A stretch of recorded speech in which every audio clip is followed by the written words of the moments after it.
somewhere in between.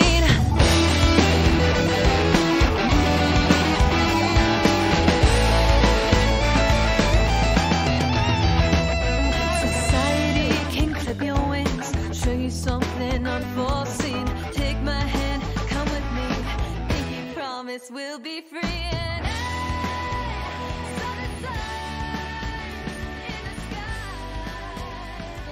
Thank y'all so much for doing this. I appreciate it. Yeah, thanks for having thanks us, for having man. us. Happy to be here.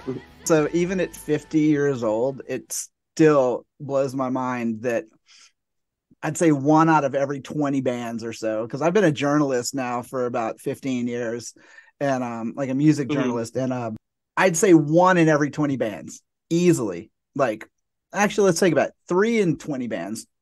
1 is usually good, 1 is usually okay, and 1 blows my fucking mind. And like you guys were like that one of like 25 probably in the last 2 years or so. But Thanks, No, man. thank you. I don't even know where to begin because it's so rare these days that I'm talking to a band that's, at least to me in my life, is brand new. Like I'm usually talking to folks that I've had some sort of a history with, like whether I've been listening to them for years and I've got some sort of like a lineage that I know of. And like, I don't know jack shit about you guys other than y'all are awesome. So like, I guess I need to start at the beginning. Like, so where and when did you guys come together as Ray and the Ragdolls? And what was it that brought you together? So Will and I, we were actually, before we started making original music, we met each other, kind of like in a School of Rock program. It was called, Rock U. So it wasn't School of Rock, but it was like, Same kind of deal. yeah. But like when we were in high school, we were playing together and like we were playing like Red Hot Chili Peppers covers and stuff like that all the time. That's awesome. We were basically a Red Hot Chili Peppers like cover band. And then in I think it was around like 2018, I was like, I wanted to start, like, I started writing original music and I was like, I want to start releasing this music, like a solo like album. And so I started writing it and then I got Will to help me. And as he was helping me, I was like, why don't we just like, let's just do the band thing. Let's just make a whole entire band. Like, I don't care about a solo project. Like, that's cool and all, but a band is way cooler. And so we started like working on that. And it was just us for a while. Yeah. And we would record as many instruments as we could. And we worked with a producer named Jason Chapman who did our EP and our first 2 albums. But on the EP, it was like just us and him working together. And then Spencer, our other guitarist, came in on like the last song we recorded for that. Which was Moonshine. Yeah. Okay. We sort of like didn't grow up with him, but we went to like knew him in like high school and stuff like that. But yeah, basically it started with just us 2. And then we slowly started finding band members, which was honestly kind of a tough process. But yeah, that's how we're at the lineup we're at right now. Yeah. Like you guys are proof that a paid advertisement on Instagram can work. Because obviously, with advertising on Instagram, you're kind of locking into a demographic of certain people that listen to a certain type of music. Yeah. And I can't tell you how many fucking times I'm like, ignore ad. Like, why do they think I would like this? And then all of a sudden you guys popped up and aesthetically, like to me, I was like, okay, these guys are doing it all right. Because the minute I saw you, I was like, okay, I don't even have to really, I can probably guess what this is going to sound like because that's my deal. And then when I listened, I was like, okay, this is fucking great. And of course, I wanted the album, I want the t-shirt, I want the show, I want everything, because that's just how I am when I find a band. Like, so through that kind of marketing and advertisement, did you find people kind of coming in that way?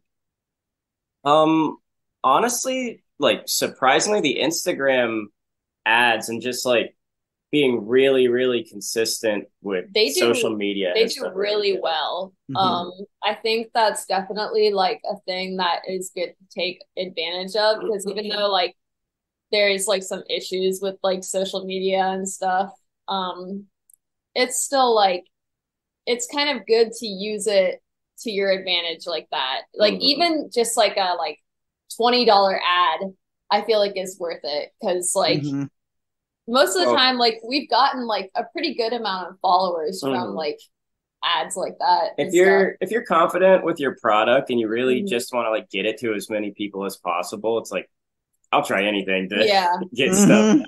But it's really like a combination of like, if you can afford an ad here or there, or being really consistent with social media.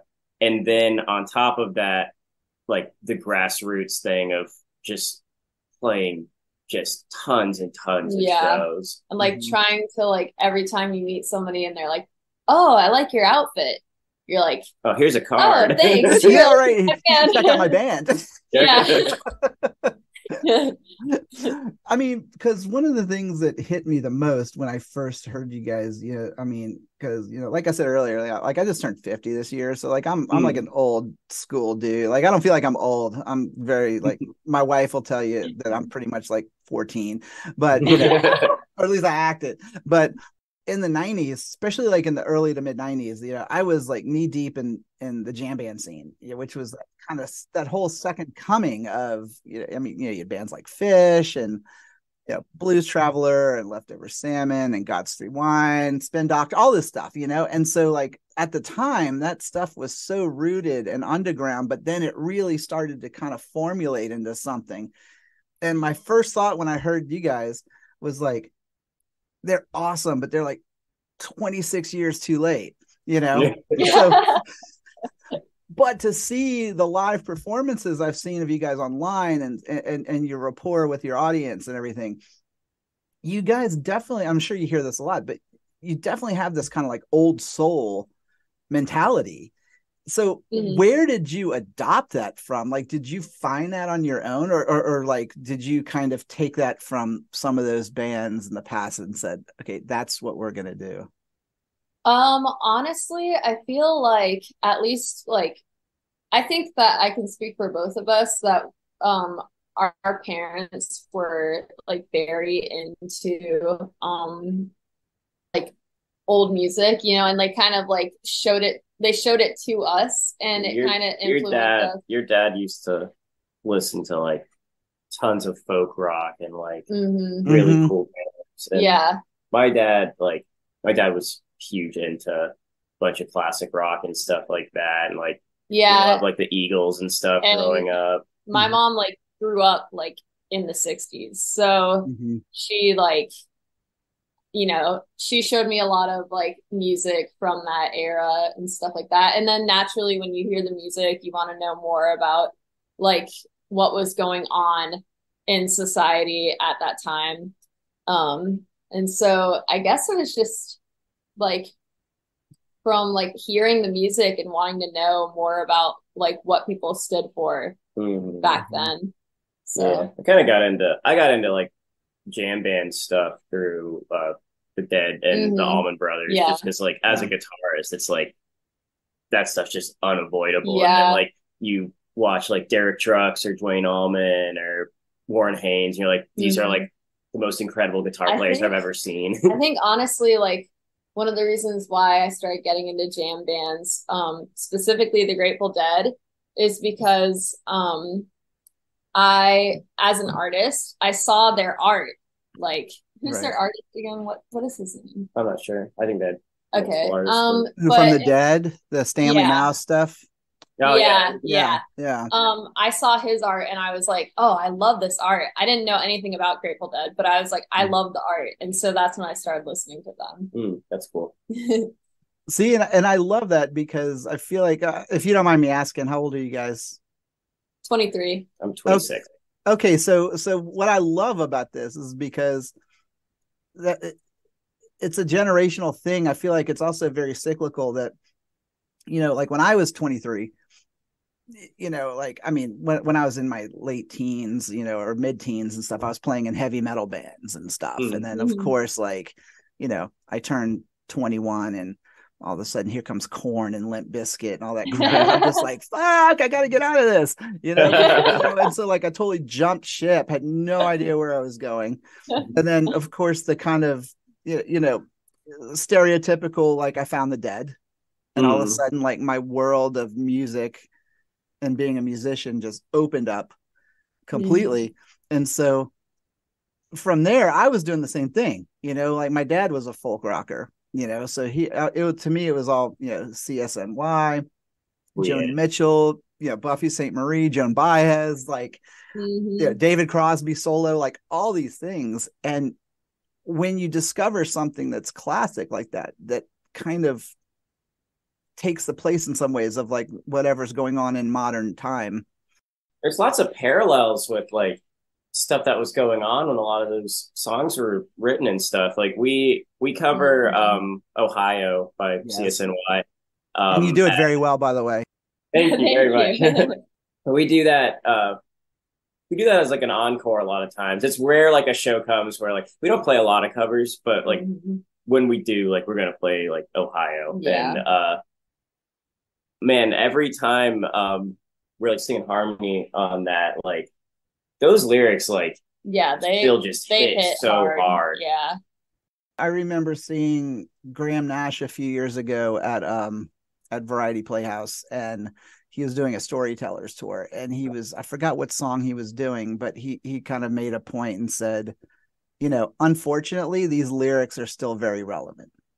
You know, and that's kind of like the plus and the minus to that is that, you know, you've got someone who was able to address it at one point in time, but then even in modern times, that soundtrack has already been written. You know what I mean? So it's like, as much as it sucks that a song like Ohio is, you know, very relevant still, it's like you can listen back to that and go, okay, so maybe my folks weren't as square as I thought they were. Right. Or you know what I mean? Or maybe the times weren't as like archaic as I thought they were, you know? Yeah. This genre of music is kind of hard to find your place, and especially in a local scene. This really it's a very niche kind of sound. Have you found it hard to kind of integrate into any kind of a scene locally? Honestly, you know, it's kind of, there really isn't anybody who is like inspired as much, I think, like by the 60s. Yeah, there's not us. I can't think of bands around here that like fit like exactly with us, but there's a lot of ones that are like pieces here and there. Yeah. Like we play with like a lot of jam bands because, you know, even if they aren't like they don't necessarily sound like they're influenced by like the 60s and the 70s. We still share that like common factor that we like, that they jam on guitar, just like Will and Spencer do. So we kind of fit into that scene a little bit. And we've definitely played with people who are not the same genre as us, like at all. But it, you know, actually tons of indie rock. It actually works pretty well. Like, because I feel like a lot of people, you know, like even if they're into punk and stuff like that, they're still open to like supporting our music. Yeah, I think like if you're confident in what you're delivering and you think like, man, this is a good song, like I think some people are gonna like this. Yeah. Also, that's kind of we try to like, you know, we have our like main thing where it's like, you know, flower power, hippie, 60s, 70s type stuff, but we try and like genre bend a little bit. There's only so much that you can get out of it. 5 band members who are all like similar but different people. We have a huge range of like musical influences, and like I don't know, like I kind of like every once in a while like I'm feeling some other kind of genre type thing, and I don't want to do like a side project or something. Yeah, exactly. I want to somehow figure out a way to like bring all of my influences or all of anyone else's influences. Like Isle to Coffee and House Full of Mirrors kind of like verge on a more like darker sound, kind of like outside of the other songs. Yeah.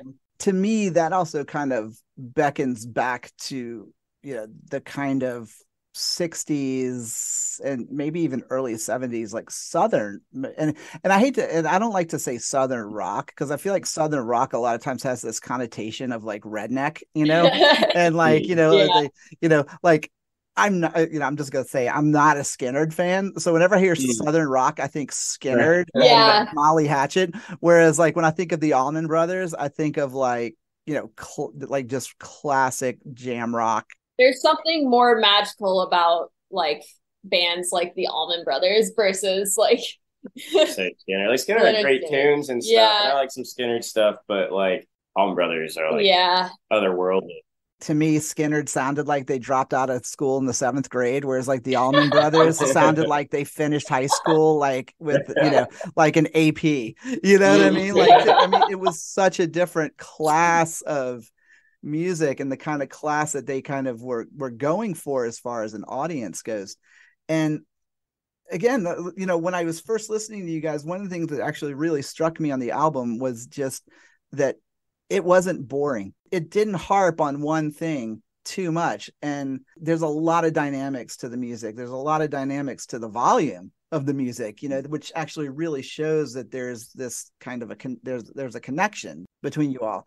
But on top of that, like, I loved that, like, there was even, you know, some kind of indie punk groove at some point, you know, like that just came out of nowhere. And I was like, oh, what the fuck was that? That was awesome.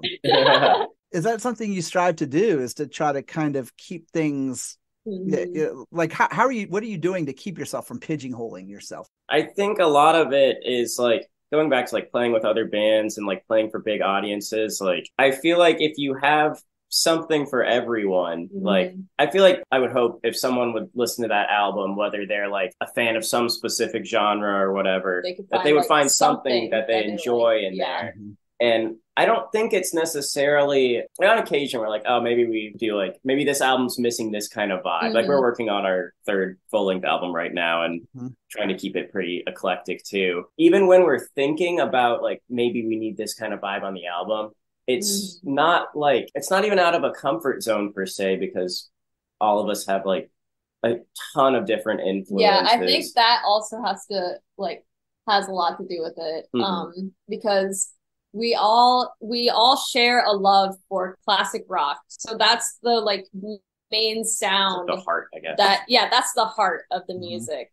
But at the same time, we all have very different tastes in music. Like, our, like, you know, our drummer and Spencer, they love jazz. And then there's Olivia, who loves metal, which I could totally tell because she's a badass. Yeah, but like I was like, that's a metal musician in a jam band. I love that, you know. Yeah, she's like the dark one. Yeah, she loves that. It's like brings a little heaviness. Yeah, and then Will and you I have a huge like eclectic like.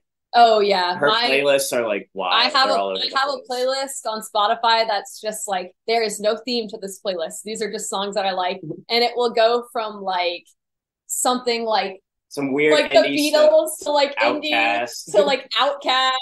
Like, it's just all over the place. And I also think that with Will and I, like, we are like, we love songwriters. Yeah. So we definitely like try and like put emphasis like on the actual like lyrics, right? Like the songs. Like, I'm a guitar player, but Tom Petty is like my favorite, my everything, like musician. Like Tom Petty, Neil Young, Bob Dylan, Neil Casal, like guys who like they play guitar, but like it's all about the song, you know. It's like they're writing a good song at the core of it. It's really great though. When I was listening to Sunshine in a Shadow, I listened to both 1 and 2.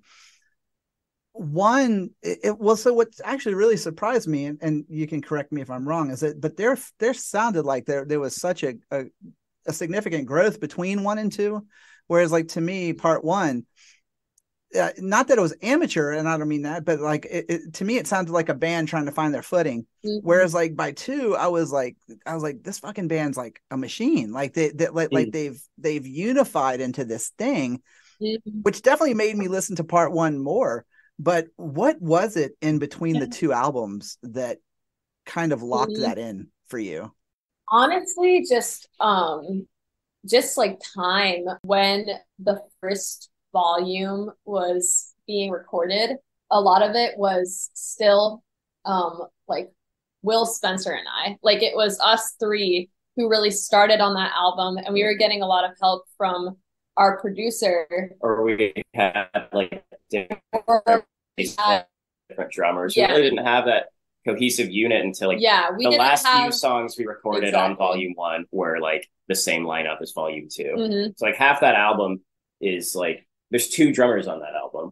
It was definitely that's probably one of the most like difficult things about forming a band that nobody really talks about very much is finding band members, because it's a passion project, and when you first start out you're not making a lot of money, and so a lot of people are like, oh, I'm not making money, all right, I'm out. So it's like sometimes people can even be passionate but not be on the same page as you. Yeah, exactly, that too. And so it's hard finding people that you really like jive with. Mm-hmm. So we found like a pretty solid core, and we still go through, like, we change out some drummers sometimes. We have a few great drummers that work mm-hmm. with us, but between those 2 albums we played buttload of shows too. So like we mm-hmm. played I'm not like a crazy big fan of this band per se, but I really like the idea of this. But Guns N' Roses, when they were doing Appetite for Destruction, they like toured on those songs for a really long time before they recorded them. So I always think about that. Yeah. When we write a song, I'm like, all right, let's start. And generally, it really does help. Like it irons out everything. Yeah, there's more stuff on volume 1 that if I could go back and change like some things here and there, I probably would. Yeah, there's a lot of those songs that we don't play this. But on volume 2, I think that they're pretty accurate to like how I want them to be. Like I don't think there's a lot I would go back and change on volume 2. There isn't on volume 1 either, but there's mm-hmm. more than. And I think one of the things that I love about especially this genre of music and this type of playing is that even if you did record everything that you loved it at the time, is that nothing needs to be like carved in stone, or set in stone, because you play a style of music that you can go back and say, okay, you know what? Like maybe this song would be cooler if it had like an extended intro, or maybe I'll change a verse or something, because that is very like acceptable for this kind of music. I mean, like if the Dead used to do it all. I mean, Dylan used to do it. I remember reading an article about when the Dead and Dylan did this tour together in the 80s, and like Dylan would slip the set list under their backstage door like 10 minutes before showtime, and then they'd go out on stage and Dylan would turn around and say, okay, we're going to do Watchtower in this key tonight. And the band would be like, what the fuck, and so they were just like, and as amazing as the Dead was, like by the time the 80s hit, they were just like, but that was just what you could do. This is our material, we can do whatever we want with it. Yeah, for sure. I think honestly we've even talked about releasing like a live album of the songs on volume 1 and volume 2, because I think that show they evolved and a little bit. And it's kind of like it not only like does it show how they evolved, but it shows the energy attached to it, because mm-hmm. I feel like when we perform live, there's just like there's almost like there's an energy that's hard to capture in the studio, even when you record mm-hmm. all together. Yeah. I mean, there's a reason why bands of that genre too, even like bands like the Dead, Fish, Blues Traveler, bands like that, why like so many fans preferred to go, or they gravitated towards live bootlegs or live recordings more so than a studio album, because there's a sense of magic that, like you said, like Will was saying, was that, you know, that you may not have been able to capture in the studio. And all it takes is for that one little tiny bit of excitement in a moment that'll just take you to a whole nother level, you know, in a live setting. It's definitely like much more like when you go and see a band live, it's definitely like a completely different experience, or like an even more magical experience than just listening. You're in a moment that's to their album, right like there. on That's, Spotify. That's just that moment. Exactly. Yeah. Part of something. If they're good, you know? Yeah, right. Or they're part of some like thing where I like hit a bad note and they're like, man. I can't tell you how many times I've gone to a live show and been like, this is not what I signed up for. Oh yeah. Yeah. It's either they're like amazing live, or it's like, oh man. You're just like, wow. Or and then there's also that really strange middle ground where like you go see a group and they sound like the album, which is fantastic, you know, but at the same time I'm like, give me a little more. Yeah. There's nothing that's like special about that. Yeah. That's the thing about the Grateful Dead is like with them changing like and jamming like differently every night. That's why so many people want to go and see them, you know, on every show that they have, because or even like if a band sounds exactly like the album you hope they're gonna bring some crazy energy. Yeah. Like I think like Cage the Elephant does. They don't jam. They do their songs a lot like the album, but they have crazy live energy that like makes that show worth it. Sure. Like there's a good example. There's a band I love out of Sweden called Graveyard. I don't know if you guys have heard of them, but no. But they're this like fantastic, almost kind of like a psychedelic blues rock band from Sweden. Cool. That's cool. They tour the US, you know, with pretty much every album cycle. I watched them 2 nights in a row, like in Atlanta and in Asheville, play identical set lists, and not one song was played the same way as the night before. Awesome. That's awesome. That's so cool. Do you know what I mean? So it's like okay, so it's like it can be done. The world has been against me as far as it comes to seeing you guys live, because every time you guys fucking play, I'm either out of town or I'm like, you know, I'm trying to finish up my own album. So I had something going on in the studio, and I was like, it is going to happen. But I have like just absorbed all the live footage I can of you guys. Oh, yeah. It is an electrifying show. And what I loved about it is that, again, not to keep rehashing it, but that old school vibe, especially with you being like the front person, it never feels like you're just the front person. Like that, the whole band is such a fixture, you know, audibly and visually. Yeah. Is that a hard thing to overcome sometimes when there's like expectations of like, you know, as much as I hate to say it, like expectations of a female singer? Because I never call them female singers. I call them singers, you know? Like I wouldn't call Will a guy guitar player. Naturally, a lot of the time, like they're, you know, most of the time, honestly, it's not as big of an issue. But there are times where we've gotten stuff that's like, oh, yeah, like you're way better than I thought you were gonna be. It's like, oh, thanks, man. Like that's totally a great compliment to receive.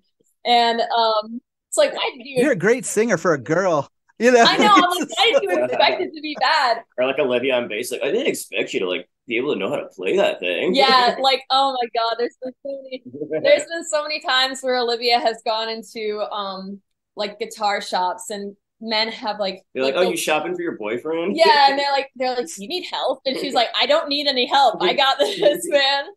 And naturally, you know, there's guys who are creepy and stuff like that, which at that point, you know, like Olivia and I just kind of like walk over to Will and Spencer and we're like, here you go. Here, you talk to this weird, creepy guy. I don't know. Will isn't the most terrifying person in the world because, dude, you have got seriously the greatest smile on the internet. Like, I think I told you guys that once before. Like every time I see a picture, like you're the one I grab. I'm like, look at that dude. He's so happy. Like now I'm in a good mood. This is great. Oh yeah, that's what it's all about, man. you guys have a bunch of shows coming up. Obviously, you play, you know, a lot locally, or, you know, in close in the region, you know, and, you know, Athens, Statesboro, you know, Charlotte or whatever. Like, how has it been getting out of town and like playing to some of these shows? And how is the reaction generally? Or like, how are the people? Honestly, it's been really great. Like, we haven't played out of state a ton. We've done more this year than we ever have. Yeah. But this year has definitely been like the most we have played in a year. And I think that next year we're definitely going to try and do even more, especially out of town.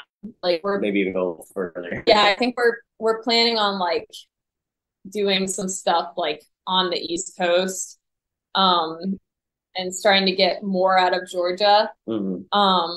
But like when we do these out of town shows, like I feel like sometimes, like, thankfully, like we're able to get some shows where there's some nice like built-in audiences in college towns and stuff like that. And I think a lot of times, like we've run into people that like have like found us on Instagram and stuff, and like it's been like a really nice feeling. Like every once in a while, we'll like see someone that like knows all the lyrics to a song we've never met in our life, and like that's dope. Oh, that's like the most amazing feeling. But for every one of those, there's 10 people that have no idea what they're getting into. More than 10 people. Tons of people that like they don't know what to expect, and you know, every once in a while, like you can win those people over if you play like Shakedown Street.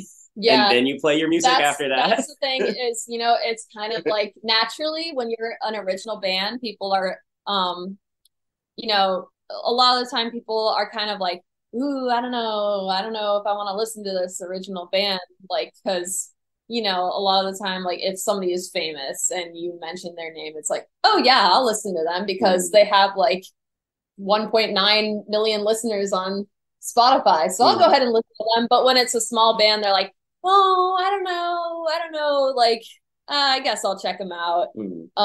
So it's definitely like we always try and put at least like one cover in there so that the people who like that band are like, hey man, if you wait, oh, I like that band, right? Like, oh, I'm more likely to listen to the rest of your set now. Right. If you catch their ear, if you like, you play Mary Jane's Last Dance or you play Fire on the Mountain, then you catch their attention, and then they're watching you, and they're like, oh, like they're like, oh, I wasn't listening, but now I am.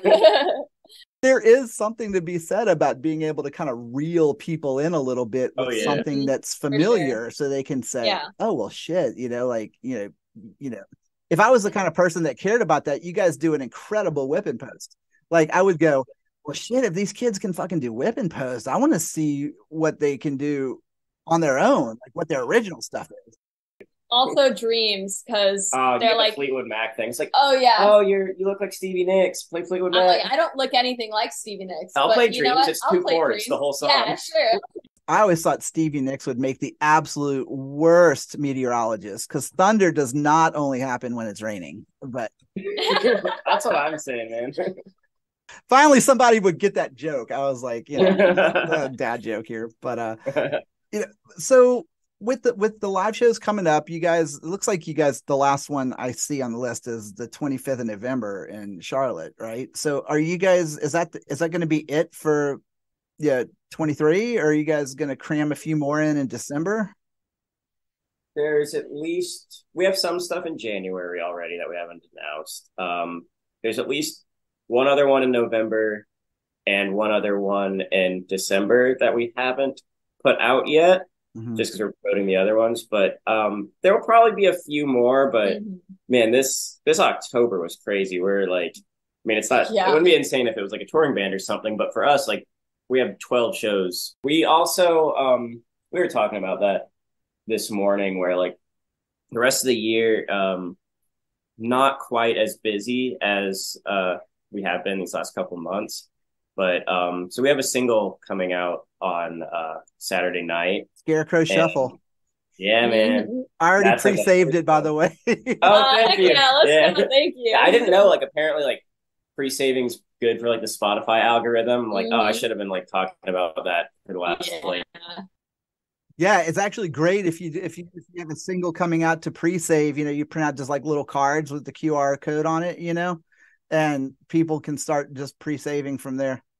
I've had to integrate myself over the years in technology as far as promotion goes, so I've been lucky that I've done it. But man, shit is so much nicer now than it used to. Oh yeah, it's like it's confusing sometimes even for me, but it's convenient. It is very convenient. But we're gonna take some time the rest of the year to continue working on this third album, which maybe 12, 13 songs. I think we've recorded 3.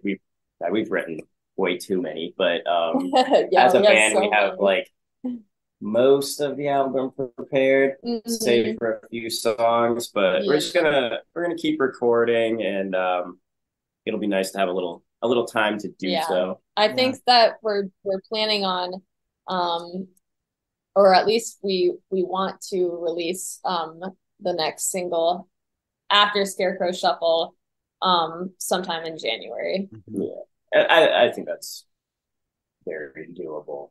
I don't have a time frame for the album other than next year. Yeah, but there will be, starting this weekend with Scarecrow Shuffle, music will be coming periodically until the album. So with the release of the album though, so are you guys going to start are you guys going to be doing shows like leading up to the release of the album, or are you going to try to take some time off until the album comes out to start playing?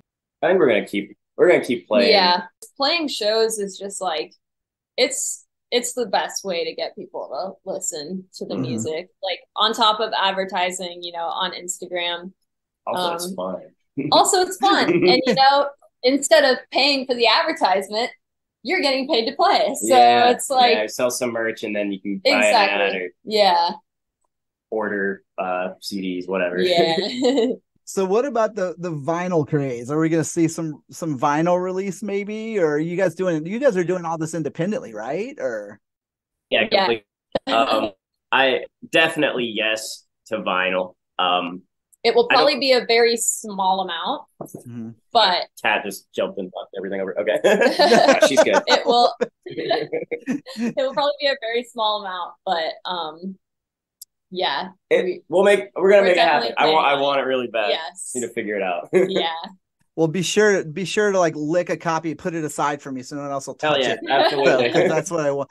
Because I would love that. But man, you guys are fantastic to talk to. I feel like I could talk to you guys all day, but like I really appreciate the music and getting to know you and like getting to know the band and the music. And like I said, you guys got a fan in me big time. Thank you. And kind of talking about what you're like, I am one of those people that goes to the front of the stage and like sings along with every song. Yeah. And I also realize sometimes it does look a little weird because depending on what show I'm at, like I'm usually the oldest guy in the room by like 20 years. Well, if it makes you feel any better, I can tell you like we love the people who aren't afraid to like come up to the front and sing, because a lot of the time people are so shy and they kind of don't want to come close to the stage because they're like, oh, I'm afraid that I'm gonna stand out. And I'm like, who cares? Yeah. I want you to be weird at our shows. Like, I want you to be crazy.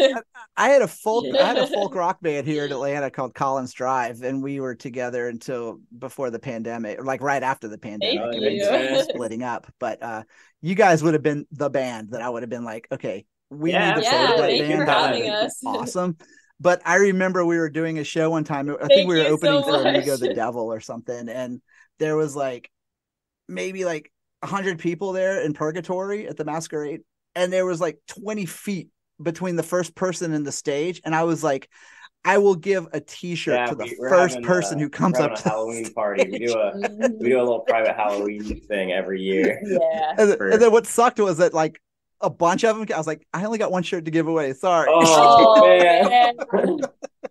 But they didn't move back again, so it's like kind of developing this rapport and kind of doing what you can to pull them into your world. Thank you guys for taking the time to talk to me. I appreciate it.